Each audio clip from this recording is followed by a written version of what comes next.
So that's the last call for questions from the audience. So if you didn't get your cards in, sorry. Next question. Define personal property rights. That's a good one. Personal property rights in my mind are being allowed to do within reason what you want to do with your property.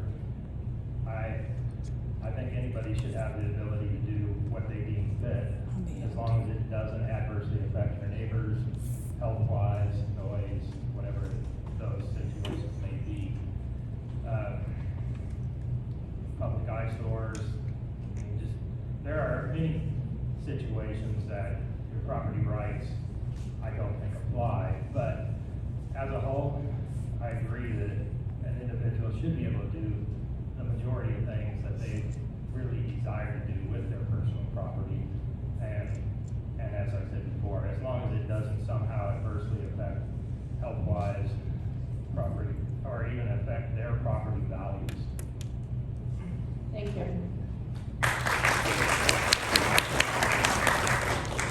Define personal property rights. For me, personal property rights are, if it's your property, you have a right to do with it whatever you want, as long as it doesn't affect somebody else's right. And I don't really know how to define that. Eyesores are a problem, but I don't know that we have any jurisdiction over that. Personal property is your property. No one should take it away from you. No one should step all over you. You should be able to do what you want. And that's all I have to say on personal property. Thank you. Well, I agree with those guys. I mean, that's where I'm at, but I'd like to add, when it comes to personal properties, I guess you're talking real estate, you're not talking all your equipment. But we should be able to use our personal property as we choose, as long as, like John and Carrie both said, you don't interfere with the neighbors too much. But there's another part of that personal property. I know there's people in this county that do not like to see the DNR, the Forest Service, and everybody else buying up property here in Okanogan County. I don't like it either, but it's your property. If you want to sell it to the DNR, the Forest Service, the WDFW, it's yours, you get to do that. And it would be against my morals and values to try to prohibit you from doing that. I may discourage you, I may tell you, can we find a different buyer? But that property is yours to sell it to whomever you want to. Thank you.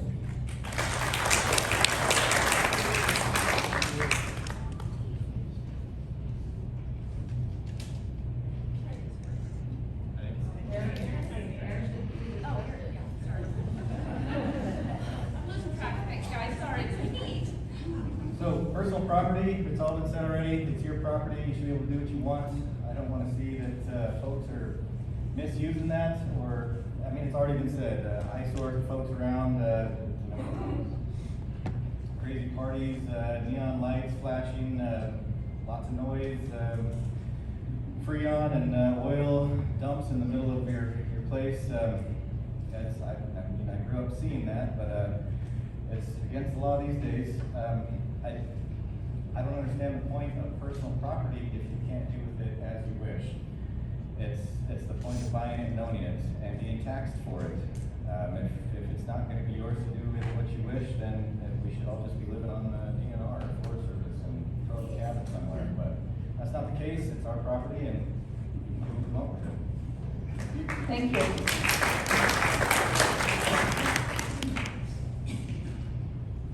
Describe the water issues in Okanogan County.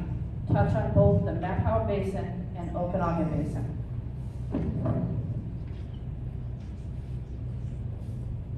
I've been learning a lot about water rights. I mean, I grew up in a city, I live in a city now, so I've never really had to deal with water rights before. Recently I've learned, I think we have 5 to 7 watersheds in Okanogan County that we have to deal with. As I stated before, water is important. We need to make sure it keeps in the county, and this water, I believe water in Washington is public property. It's not personal property. And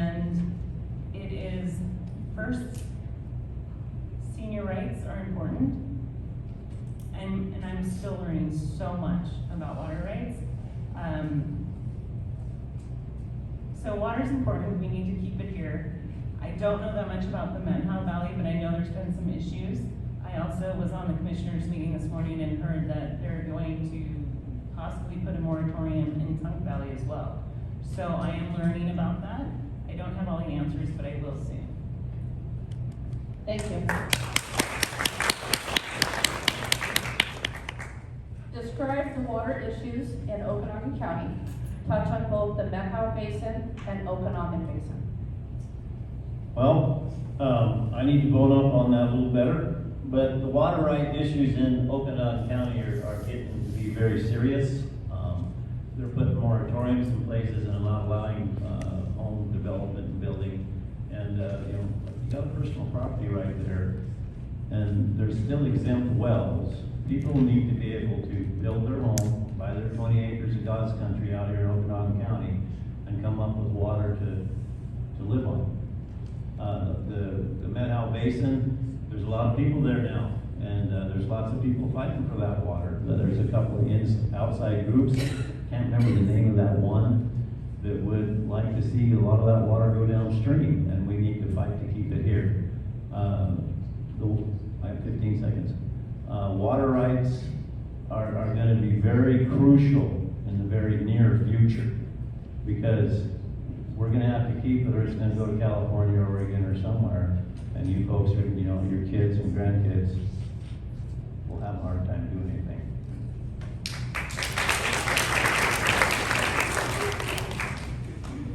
Describe the water issues in Okanogan County. Touch on both the Manhow Basin and Okanogan Basin. All right, as I put in the voter's guide, which the sheet I put over there is the exact copy of what's going to be in the voter's guide. My biggest issue, or closest to my heart, was hearing that properties along the river could be bought and then the right to pump out of the water could be shipped downstream, whether that stays in the county or is shipped out of county.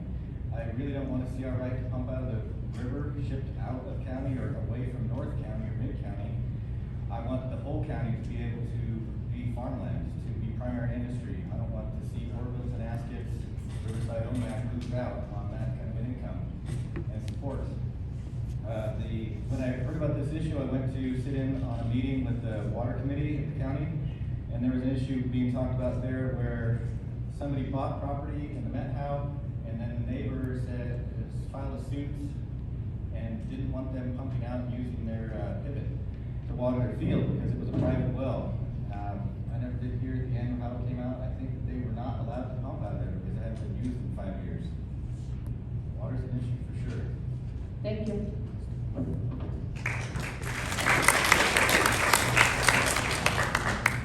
Describe the water issues in Okanogan County. Touch on both the Manhow Basin and Okanogan Basin. Well, as everybody else has said, water is probably one of the most important issues the county is dealing with. Without adequate water, there will be no farming, additional farming, no development, no industry. Orville itself is in the process of having our engineers do a water adequacy plan, because at this point we have minimal expansion ability. We're hoping that will increase after this plan is done, and every city and area in the county is dealing with the same thing. And as Aaron talked and the rest of them, I completely disagree with shipping our water rights to other areas. It's been tried numerous times to ship stuff to the basin, and so far we have been able to block most of that, and hopefully that kind of processes will continue to defeat their efforts. But they're going to keep trying, but we got to keep trying to stop them.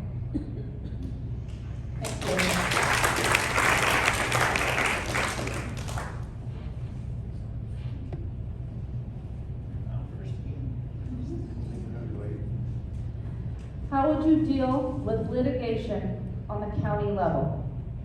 I didn't hear you say it. How would you deal with litigation at the county level? You mean like if there's some kind of charges brought against me as a county commissioner? Or the county itself, or the county was to sue another entity? How would you deal with that? Well, how would I deal with litigation? you would have to make sure that you got the best lawyer that you could, first off, and then you have to make sure that what you're being, if I'm a county commissioner and I'm initiating a litigation, I have to make sure I have good standing, that it's something that I can pursue and that I can win. Or if I'm being sued by somebody, I still need a really good lawyer. I need to show them that their lawsuit is probably frivolous and that they can't proceed with it because they're not gonna win. But yeah, litigation is an ugly thing, and it's a fact of life nowadays. We live in a litigious society that everybody wants to sue everybody to get their own way or get what they want, and they don't want to sit and listen and talk anymore. But, you know, we would have to get our very best advice from the very best attorneys, starting probably with the prosecuting attorney down in Okanogan and work from there. Thank you. How would you deal with litigation on the county level? Litigation at the county level, I think would be about the same as anywhere, like it's been said, the best lawyer possible. If we can afford a better lawyer, then take the best one possible. Also, researching the subject, knowing the most about the subject myself personally, so I can help in whatever way I can, and talking to constituents throughout the county, talking to everyone I can about the issue. It's really surprising talking to people where somebody has something in their past, where, hey, well, I had this whatever issue, or here's this loophole, or whatever it might be, something that may help, that maybe nobody's heard of. So, talk to folks, research, find a good lawyer. If the lawyer's not working out, find another one. A good team of lawyers is great. One line is better than one. Thank you. How would you deal with litigation on the county level? Well, as has already been said by, I mean, the best lawyer is the best plan. The unfortunate thing in our society today is whoever has the deepest pockets typically has the best lawyers. So that is gonna be a difficult thing, and you have to decide how much you are willing to spend of our taxpayers' money to win.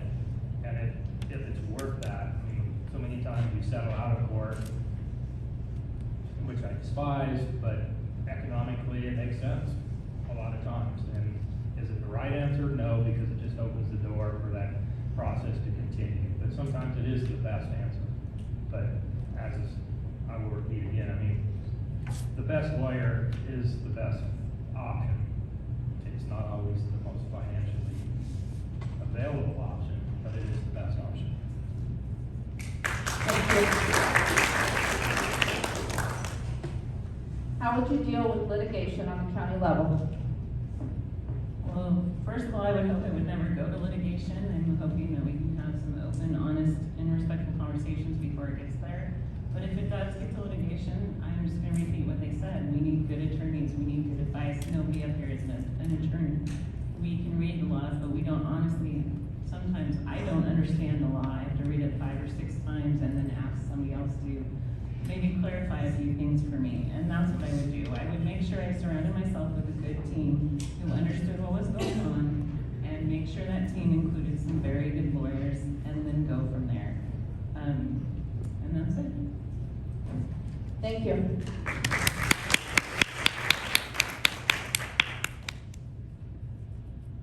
What, if any, policies that are currently in place would you like to see changed?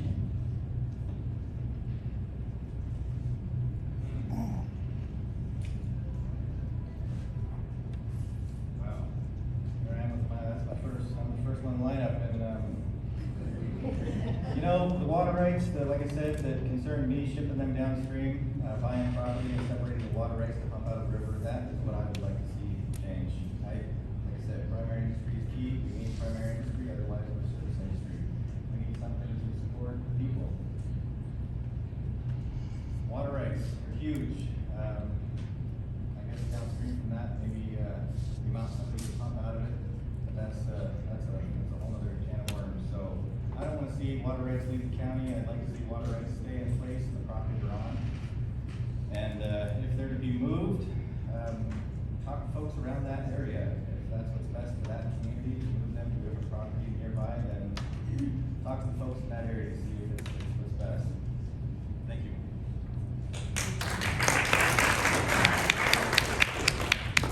What, policies that are currently in place would you like to see changed? The only one that really comes to mind is figuring out a way to streamline planning through the health department. Down the road, I mean, a lot of places, it's one-stop shopping, you can figure out, get your building permit, health department, everything else. Just one stop, one click, it all gets into place, and then all your permitting gets done simply and more, and just expedite the process. I mean, as Aaron said, water is probably the most important issue we're gonna deal with, but I think planning and building would be secondary, just to make things happen in a lot speedier process. This housing shortage is crucial, and I think doing something like that with planning would really speed that process and make the whole process simpler and hopefully a lot faster.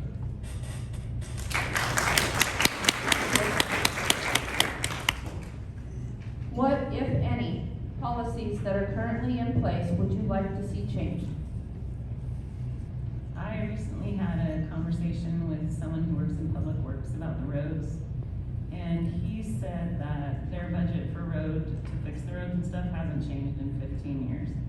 And we all know what's happening to the roads around here in the infrastructure, so I would like to find a way to maybe increase their budget and get the money so that he can get the roads fixed, because right now they just don't have the money, and I know they've also lost money this year because of gas prices.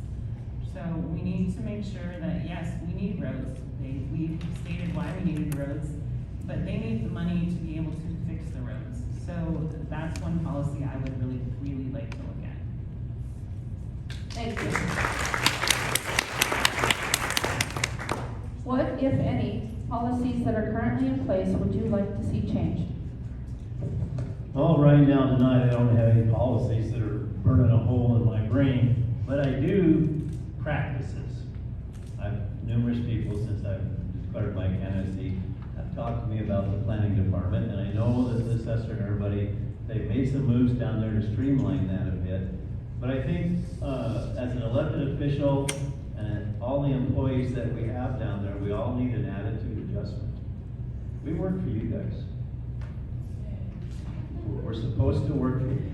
We're supposed to work for you guys. So at the present time, I don't have a policy that is causing me a bird under my saddle. But I've heard reports, I think our people that work in planning, and I'm not picking on planning because you hear about every office, but they need to remember who they work for, and they work for you guys.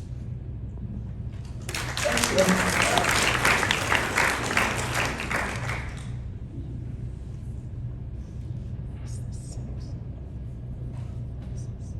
We're going to move on to the questions that were asked by the audience.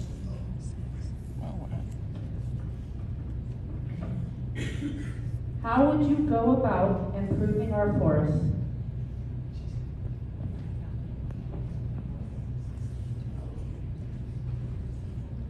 First and foremost, I would really like to see more local control given to our Forest Service. You know, they are typically managed by people from the East Coast that don't have a clue what goes on in our side of the state.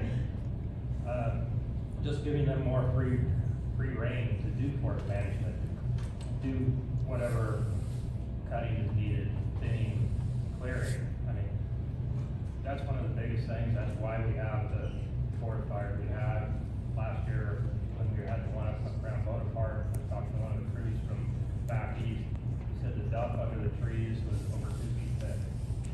So once the fire started, there was no stopping it. So I think possibly increasing logging or logging sales, just better all over around management at a local level. Thank you. How would you go about improving our forests? I think I would bring everybody to the table, because it's gonna take the ranchers, the loggers, us locally to really manage it. The ranchers the cows should be out there, and they're looking to take everything down. The loggers need to get in and help us take down the logs that need to be taken down so the forest is healthier. we need to talk to everybody, so we need to get everybody at the table, and we need to get everybody working, and make sure that our forest environment is safe and healthy and conversation. That's what I would do. Thank you. How would you go about improving our forests? Well, as a county commissioner, I actually have very little to say about your forest, but I can be an advocate. And I can be an advocate for conservation and wise use. Preservation is the last resort. But we can look around this county and you can see where the fires have gone.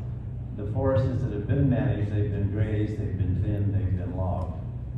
They didn't turn into moonscapes when the fire was over. And a lot of the times the fire stopped when it got to the fence line where the cattle had been and grazed it down.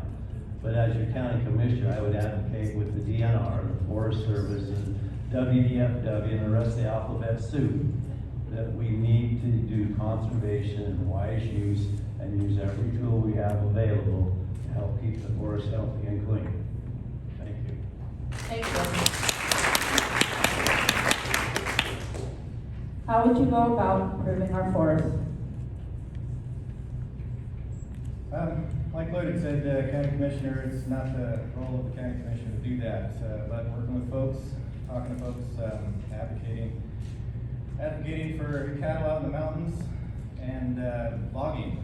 You guys, I've mentioned Lost Lake before, but if you head up towards Lost Lake, been there a few times with working with Kiwanis and the campgrounds there, but they did a cut. I don't know why they didn't cut deeper, but they cut, leaving a few trees here and there, and I think it was put in as a fire break. But yes, logging so that it's not so thick, not dense brush that you barely can walk through, something where it's manageable in case a fire comes through. So not only cattle, but logging, not clear cutting, but then also prescribed burns, as Dale Swedberg started in Lincoln, and it's been done elsewhere throughout the area. Thank you. Thank you.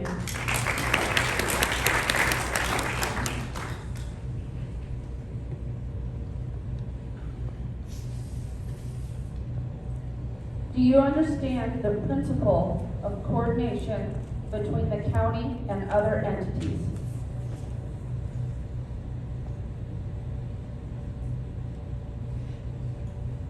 The county has to, explain the question, I'm sorry. Do you understand the principle of coordination between the county and other entities? Not fully yet, no.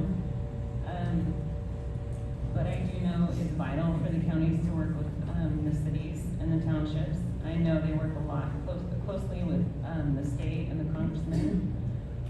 I know that they travel a lot across the state going to different boards. That's a lot of coordination, and that's all I really understand about it, because I haven't really looked into exactly what we coordinate with the cities.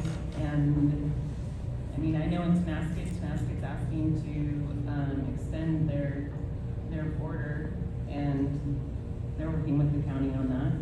So coordination with almost everybody in the state is what we need to do. And again, we can only do that if we reach out and communicate. Thank you. Do you understand the principle of coordination between the county and other entities? Well, I think so, and maybe an easier way to put that is teamwork. We all sit down at the table, we figure out what needs to happen, we figure out what everybody's job is, what their contributions monetarily, people, resources, whatever, and we try to achieve a common goal through this coordinated project. Thank you.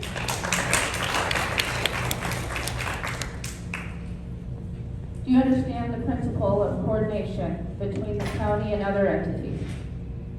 Yes, principal coordination with other entities would be, it starts at the federal level, down to state, county, and then city municipalities. So the county working with the cities, and it starts off more broadly at the federal level, and then it gets restricted to the state, and more restricted at county, and then the most restricted in the city. So within the cities, they have the final say as far as what's going on. But working with all those entities, as far as state highways running through our county, and and then the many cities within our county, and then federal law, all the way up to constitutional amendments. So, yes, working with every entity out there, coordinating with everybody. Thank you. Do you understand the principle of coordination between the county and other entities? In my opinion, the principles basically can be attributed to almost any aspect of their operations, whether it be during an emergency through FEMA, Fed, state, everyday operations, through the highway departments, with the cities, with even private industry within the county to make things happen. So, yeah, coordination is very important. It's vital for the county to operate. Thank you. I'm first again. You're first again. Okay, lay it out. Okanogan County has a limited tax base. How would you pursue new revenue without increasing taxes on Okanogan County citizens? Well, I don't know how I would pursue revenue, because I would have a real hard time raising taxes, fees on anything. New revenue would come from, if we can get the water thing straightened out with home development, maybe we can attract some industry here and manufacturing and have people working. We can put buildings back to work that are vacant now, and all those generate dollars. They generate jobs, they generate tax revenue, and I would, what's the word I'm looking for? I would, oh man, my mind went blank. Hey, when that happens. But I would advertise, I would promote Okanogan County as a place to bring your family, build a business, build a job, and help us all out. Thank you. Okanogan County has a limited tax base. How would you pursue new revenue without increasing taxes on Okanogan County citizens? I had a bit of a crazy idea when I was talking to our Sheriff Pauly. He was saying he's going to have a medical examiner, and our coroner has to leave the county to work with other medical examiners. If there's a possibility that we could build a facility that a medical examiner could work out, and we could attract a medical examiner to our county, that could be something that we could shop out to other counties who are also in need of a medical examiner. So it would be another story to have a mobile medical examiner, mobile unit, but that would be something where we could charge to other places to use our service. Also the jail, if there's capacity, if our needs are met within the county, we could also farm out the use of our jail to such as Grant County. They didn't renew the contract because prices went up, and the contract didn't encompass the new beds, not the new beds, but the cost of having a person in jail. Thank you. Okanogan County has a limited tax base. How would you pursue new revenue without increasing taxes on Okanogan County citizens? First off, I would really like to see the county and the state better utilize the natural resources they have, whether that be through logging. I mean, we have 100 lakes that are underutilized. I mean, promotion, whether it be tourism, whatever that may be, I think would be a great start. The other thing I would like to see, and this is also probably at a state level, but we could advocate for it, is so many places give tax breaks for new businesses for up to 5 years. I don't see that happening here, but I mean, that would be a sweet incentive for a business to come to our area. I mean, we have relatively cheap property, relatively cheap power, I mean, compared to most places. So I think a tax incentive would really entice a lot of businesses to our area, to our state. And once that happens, we have an increased tax base, housing boom, on and on and on.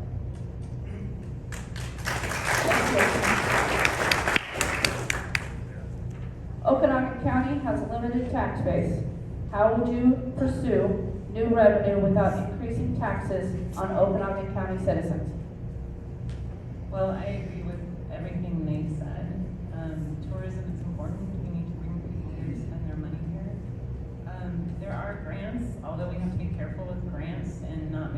make sure that we don't get trapped into something, but there are a lot of grants out there. I've also recently just learned that, you know, we think we're getting this big chunk of money and then it like trickles down through the system and we only get a little tiny bit. So I wanna look into that and see if that can be streamlined a little more so that the money that actually, oh, $1 million, great, but we only get 100,000, where's the 900,000 going? Stuff like that. Nobody wants to raise taxes. Nobody likes to pay taxes. I don't think anyone in here likes to pay taxes. So there are other avenues we can take. Tourism, promoting businesses, bringing businesses here, all important.